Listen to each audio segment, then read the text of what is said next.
La rébellion a échoué. Les meneurs de jeu, autrefois pleins d'ardeur révolutionnaire, avancent maintenant en traînant les pieds, les poignets liés. Toute fanfaronnade évaporée. Ils ont tout misé sur la victoire et contemplent à présent leur sort inévitable. En arrivant sur le lieu d'exécution, ils cherchent les instruments familiers de la mort, peut-être la potence ou le peloton d'exécution attendu. À la place, ils découvrent quelque chose d'inattendu, une batterie de canons. Des équipes les maniant avec une précision bien rodée, chargeant la poudre comme pour un combat. La confusion laisse place à l'horreur quand les premiers prisonniers ne sont pas placés devant les canons, mais directement contre l'un d'eux. Des maîtres de corde attendent, prêts à être utilisés. C'est alors que l'horrible vérité se révèle. Ces hommes ne vont pas être abattus par des canons, ils vont être tirés depuis ceux-ci. Au fil de l'histoire, les gouvernements ont utilisé des formes d'exécution extrêmes pour punir les crimes et dissuader les futurs actes. Certaines méthodes visent une mort rapide, supposément humaine, comme la chute nette de la guillotine. D'autres prolongent délibérément la souffrance, comme être pendu, éventré et écartelé. Mais une méthode alliée spectacle théâtral et annihilation instantanée comme aucune autre.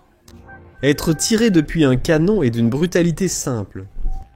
On prend un prisonnier condamné, on l'attache au bout d'un canon chargé, et on tire. Pas de machinerie complexe ni de formation spécialisée. Juste un canon, de la corde, de la poudre à canon, et un message qui résonnera bien au-delà du lieu d'exécution. Cette sinistre innovation viendrait probablement des Portugais au début du XVIe siècle, qui l'utilisaient pour maintenir l'ordre dans leurs colonies d'Afrique et d'Amérique du Sud. Mais c'est dans l'Empire moghol, qui couvrait le sous-continent indien du XVIe au XIXe siècle, que la pratique est devenue tristement célèbre.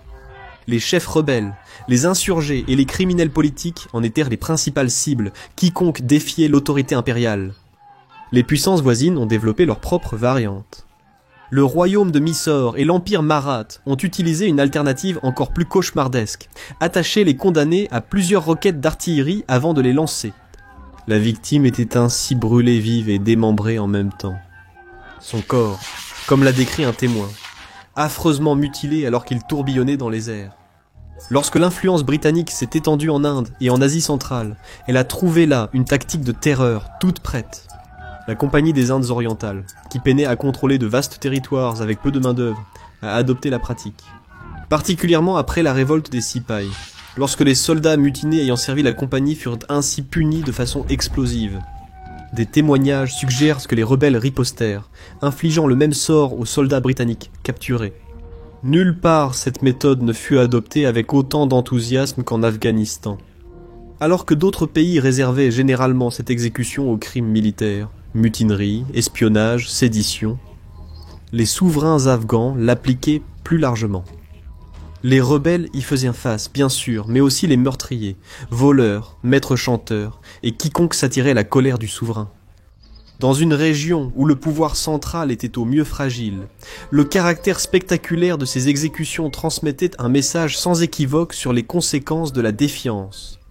Si le concept de base est resté le même à travers les siècles et les cultures, la procédure exacte variait quelque peu. En général, le condamné était attaché au canon, le dos appuyé contre la bouche du canon. Parfois, des pieux enfoncés dans le sol offraient un maintien supplémentaire. La plupart des exécutions utilisaient une charge à blanc, de la poudre, mais sans projectile.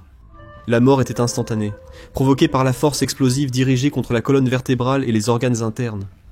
Parfois, par erreur ou inexpérience, les équipes chargeaient un véritable boulet ou de la mitraille. Cela représentait un danger supplémentaire pour les spectateurs, car les projectiles suivaient leur trajectoire naturelle à travers le corps en désintégration. Dans un cas documenté, de la mitraille traversa un groupe de spectateurs, causant des blessures si graves qu'elles nécessitèrent des amputations. Même sans projectiles, des fragments d'os issus du condamné devenaient des éclats mortels, parfois plantés dans des témoins malchanceux. Aucun type de canon spécifique n'était destiné aux exécutions. Les archives Grenat font état de tout. Des canons légers de 6 livres aux canons de siège massifs de 18 livres.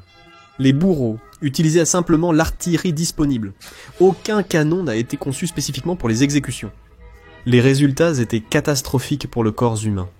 Selon un témoin oculaire, lorsque le canon fut tiré, sa tête s'éleva droit dans les airs à environ 12 ou 15 mètres. Les bras partirent à droite et à gauche, projetés en l'air, pour retomber à une centaine de mètres. Les jambes tombèrent juste sous la bouche du canon, et le corps fut littéralement pulvérisé, ne laissant aucune trace visible. Les charognards arrivaient rapidement sur ces lieux macabres. Des observateurs britanniques rapportèrent que des vautours tournaient au-dessus des lieux d'exécution, interceptant parfois la chair avant qu'elle ne touche le sol. Des chiens errants attendaient non loin, prêts à dévorer les entrailles et les restes. Mais toutes les exécutions ne se passaient pas comme prévu. Dans un cas documenté, des liens trop lâches permirent aux condamnés de se libérer partiellement au moment du tir. Gravement blessés mais encore vivants, il fallut l'achever d'un coup de fusil, une fin peu glorieuse pour ce qui était censé être une démonstration de puissance. Au-delà de l'élimination des ennemis de l'État, ces exécutions au canon servaient à plusieurs objectifs. Le principal était la dissuasion par le spectacle. Peu de châtiment égale son impact psychologique sur les témoins. Le message était « on ne peut plus clair, défiez l'autorité, et vous serez effacé de l'existence de la façon la plus spectaculaire imaginable ». Dans les régions où cette punition était la plus fréquente, l'Inde et l'Asie centrale, une dimension spirituelle entrait aussi en jeu. Les religions locales attachèrent une immense importance aux rituels funéraires appropriés. En dispersant littéralement les condamnés aux quatre vents, l'exécution par canon leur refusait la dignité de restes intacts et de funérailles, prolongeant ainsi la punition au-delà de la mort. Cette méthode d'exécution tomba peu à peu en désuétude dans les territoires sous contrôle britannique à la fin des années 1800, les administrateurs impériaux privilégiant des méthodes jugées plus civilisées. Cependant, la pratique persista plus longtemps en Perse et en Afghanistan, où les méthodes d'exécution traditionnelles perdurèrent, jusque bien dans le XXe siècle. Les derniers cas documentés eurent lieu à Kaboul en 1930, lorsque 11 rebelles furent exécutés au canon, semblant clore ce chapitre particulièrement explosif de l'histoire des exécutions. Ou du moins, c'est ce qu'il semblait. En 2017, des rapports affirmèrent que le dictateur nord-coréen Kim Jong-un avait exécuté 11 musiciens en les attachant à l'extrémité de canons anti-aériens. La même année, 5 hauts fonctionnaires auraient subi un sort similaire, tandis qu'en 2015, le ministre de la Défense Yoon Yong-chol aurait été exécuté de la même manière. Techniquement, ces exécutions diffèrent des punitions au canon historique. Les victimes n'étaient pas attachées directement au canon, ce qui en faisait plutôt des pelotons d'exécution extraordinairement puissants que de véritables exécutions à la décharge de canon. Ces récits, provenant essentiellement de déserteurs, doivent être pris avec prudence. L'isolement de la Corée du Nord rend toute vérification indépendante impossible. Les témoignages peuvent être exagérés, voire entièrement inventés. Mais si ces récits sont vrais, ils constituent une résurgence moderne, peut-être encore plus dévastatrice, de l'une des méthodes d'exécution les plus théâtrales de l'histoire. Des colonies portugaises à l'empire moghol, de l'Inde britannique à l'Afghanistan, Ten. Le fait de souffler dans un fusil était l'expression ultime du pouvoir de l'État, une punition destinée non seulement à tuer le corps, mais aussi à l'anéantir complètement. Pendant plus de 400 ans, le tonnerre du canon d'exécution lança un message sans équivoque, défiez l'autorité, et soyez effacés de l'existence même. Aujourd'hui, nous considérons ces pratiques comme des reliques barbares d'un âge moins éclairé, en espérant que les rumeurs de leur résurgence moderne ne restent que cela. Des rumeurs invérifiables.